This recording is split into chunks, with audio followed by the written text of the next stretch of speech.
livres. Moi, je mise sur 63. Et vous? 63, c'est jeune en vrai. Mais c'est quand même plus vieux que certains. 72. 30. Non, ouais, je dis pas des dingueries comme ça. 29. Vous êtes fous, quoi.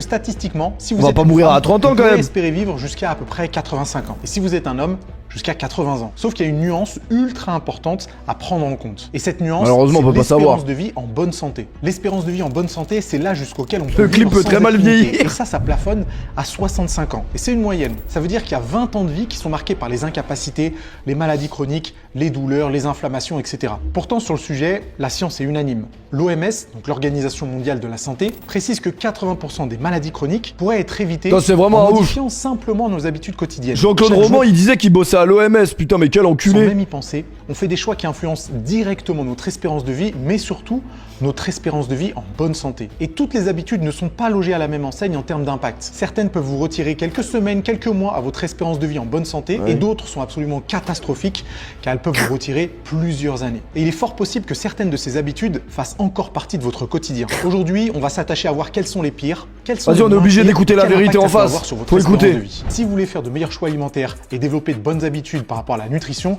utilisez Yazio qui est le sponsor de la vidéo d'aujourd'hui. Yazio, ça fait plus de vous revient à 1,99€ par mois. Vous n'avez plus qu'à utiliser Yazio dès aujourd'hui. Une habitude qui paraît anodine mais qui peut s'avérer catastrophique. Et si j'ai mon téléphone dans les mains, c'est pas pour rien, c'est votre temps d'écran. Bon, c'est pas un scoop si je vous dis que C'est on numéro passe un. tous Oh, plus effrayant. de temps devant nos écrans. Et c'est sûr et certain Bah qu'on oui, a on est tous des tendance enculés, à on peut pas vivre sans le sous-estimer téléphone. l'impact négatif que ça peut avoir. On sait pertinemment que c'est pas forcément le meilleur truc pour notre santé. Mais si on demande à quelqu'un d'estimer précisément à quel point ça peut être mauvais et quels sont précisément les effets néfastes provoqués, là direct on se retrouve un petit peu dans le flou. Il est pas rare de trouver des personnes qui passent 6, 8, 9 heures devant leur écran, soit à scroller sur les réseaux sociaux, soit à travers leurs diverses activités. Alors certes, certains d'entre nous utilisent le téléphone ou même les ordinateurs pour travailler, pour réaliser des tâches importantes qui font partie Pour de la merde en plus. Les gars, le dernier truc que j'ai scroll, allez, vas-y, on regarde. Comment j'ai perdu 3 minutes d'espérance de vie. Après, je crois que ça valait le coup. Oh oui. Alors aujourd'hui, à propos de ces nouveaux tics là que j'ai développés depuis un certain Vous temps faire perdre maintenant, 3 minutes à vous aussi. je dois répondre à une question que beaucoup de personnes me posent. Oh oui. Rappelez-vous, c'est le mec qui avait fait la vidéo avec Thibaut InShape, on l'avait regardé.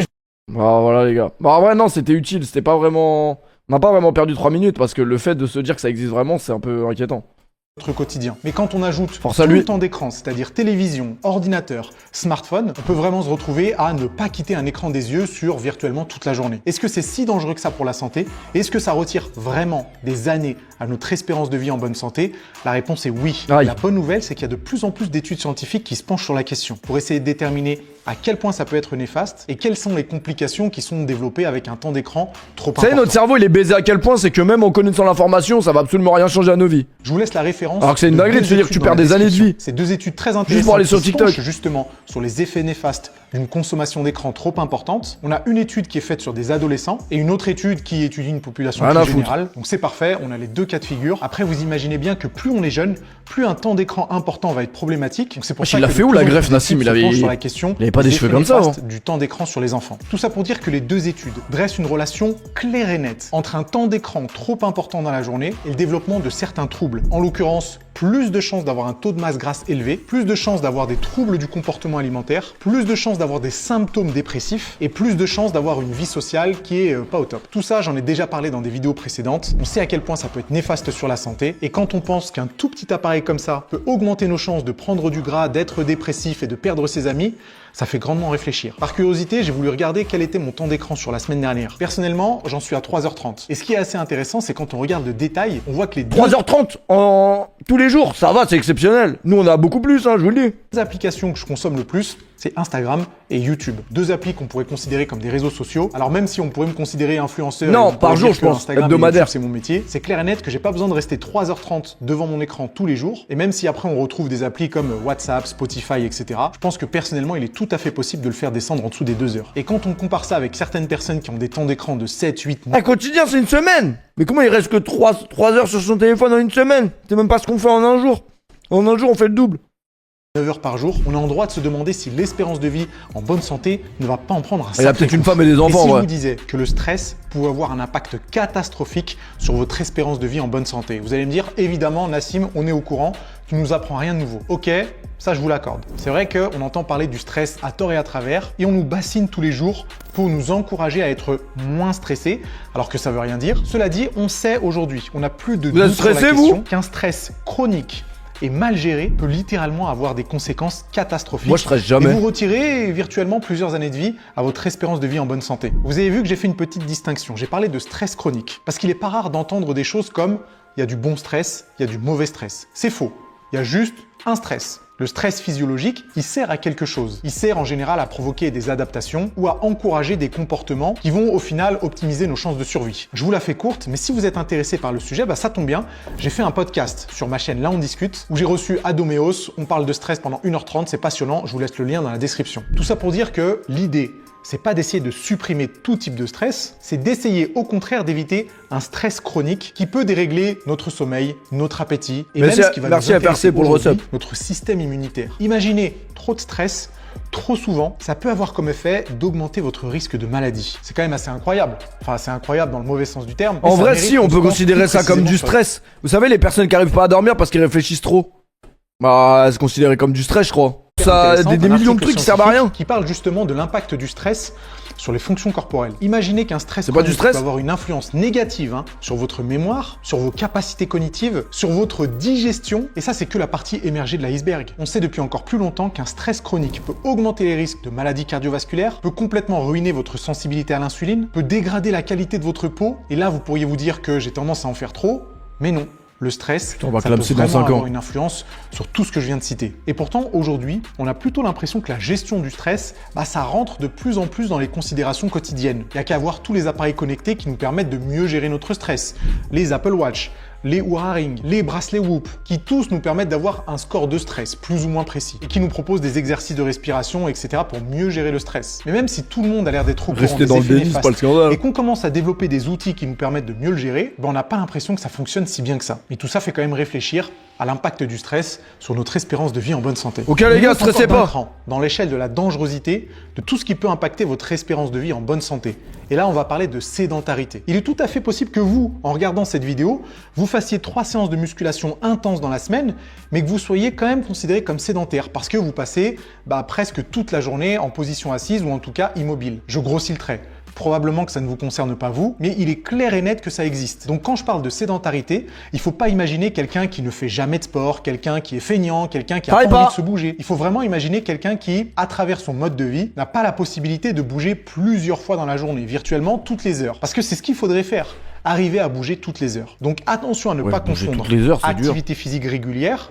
Merci ce qui est Raikon pour le nécessaire recep. vivre en bonne santé et manque d'activité tout court, ce qui est catastrophique pour la santé. Je vous partage une Y a petite aucun truc référence bon qu'on sympa. fait là pour l'instant. C'est un article sur le site de l'ANSES. Et selon cet article, il y a plus d'un tiers de la population adulte qui combine non seulement un mode de vie sédentaire, mais en plus un manque d'activité physique. C'est pour ça que la sédentarité, c'est pas à prendre à la légère. Parce que si plus d'un tiers de la population est non seulement sédentaire et en manque d'activité physique, imaginez la proportion de la population qui est juste sédentaire, ce qui est déjà en soi une catastrophe. Et l'article de l'ANSES nous précise bien que ces personnes-là ont un taux plus élevé de mortalité et de morbidité. Pour vous la faire claire, ils risquent de mourir plus jeunes et leur espérance de vie en bonne santé risque d'être beaucoup plus courte. Et petit aparté, imaginez que là, on n'est pas encore tout en haut de notre classement, donc ça commence à nous inquiéter un petit peu. Et je voudrais terminer par... Dites-vous que là, il parle d'un truc, même les mecs qui font du sport, ils l'ont.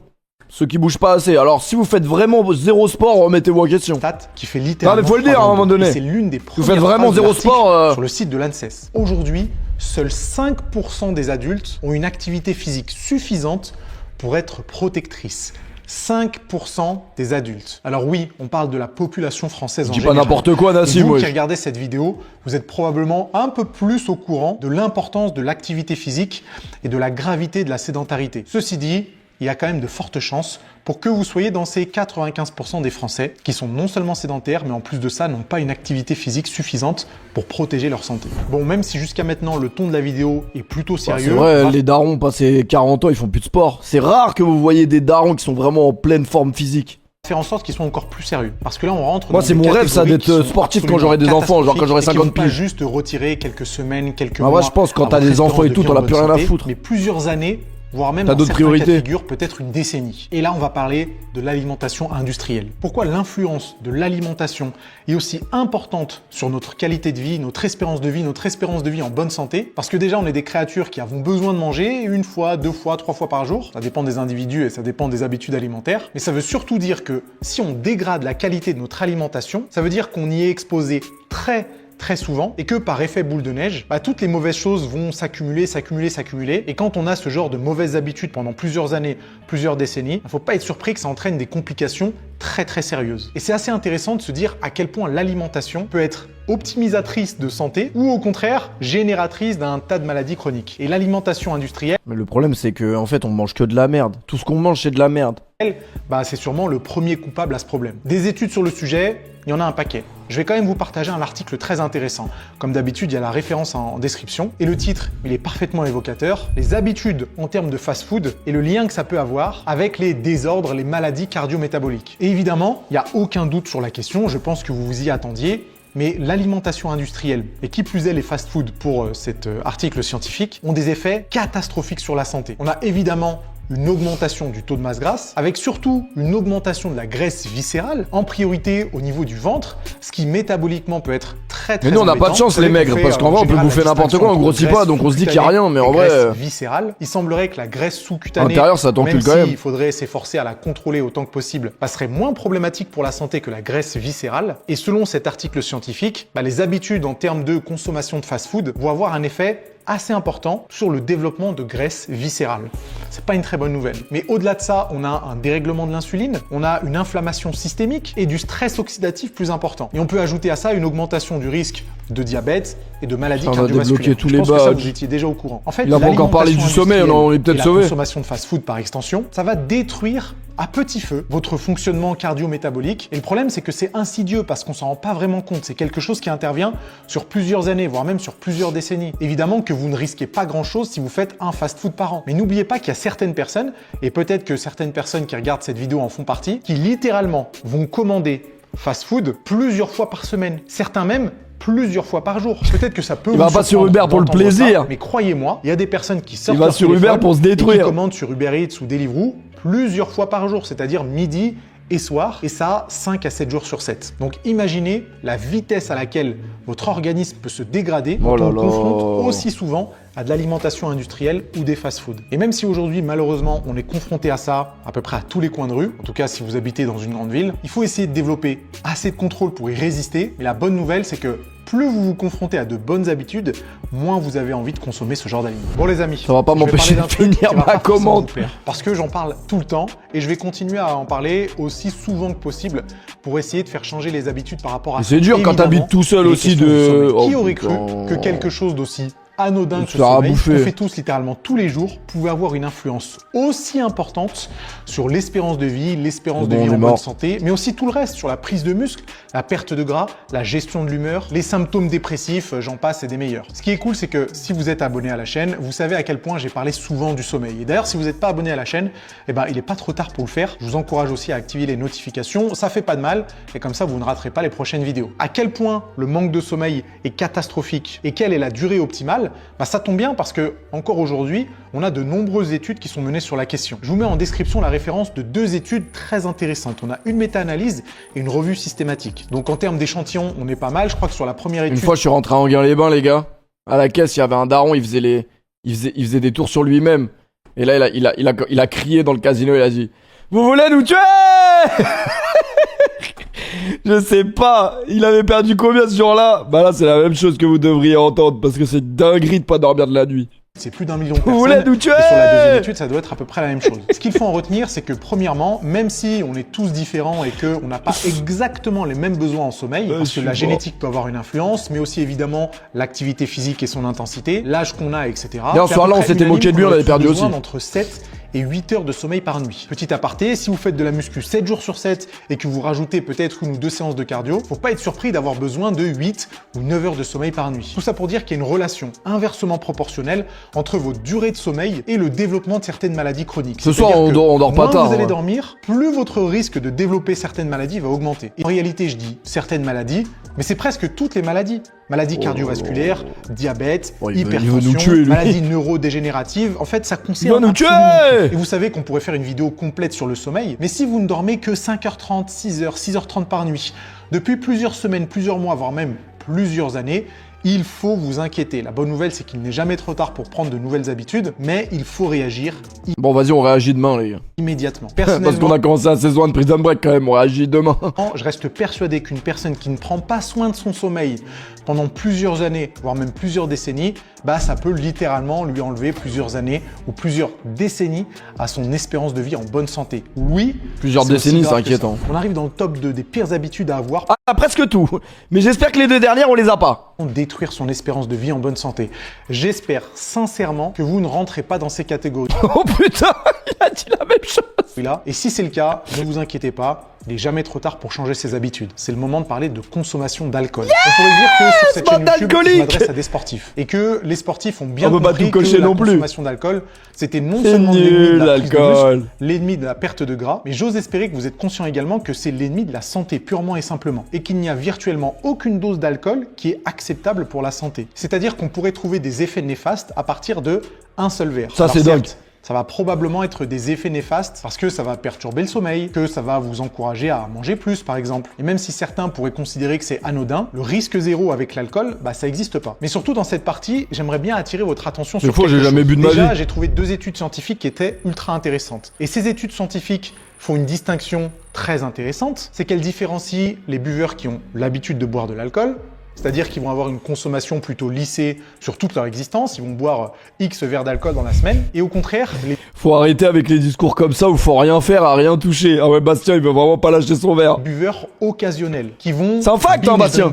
Vous connaissez probablement ce terme pour le binge eating ou le binge watching de séries sur Netflix. Le binge drinking, ça existe aussi. En gros, ça veut dire aller en soirée et se mettre une caisse. Et le problème, c'est que beaucoup de personnes ne se considèrent pas buveurs réguliers, mais étant donné que de temps en temps ils vont se mettre une mine en soirée, pour eux c'est ok. Selon eux, ils se font plaisir de temps en temps en soirée, ils devraient échapper à tous les problèmes de Oh putain, j'allais dire en vrai, si tu bois de temps en temps ça passe, mais lui il est pas sur vous. Santé. Malheureusement c'est pas le cas. Et c'est même pas du tout le cas. Le binge drinking, ça peut avoir des effets catastrophiques sur la santé. Mais revenons aux 2 études scientifiques. Parle français, Nassim, s'il te plaît. Description.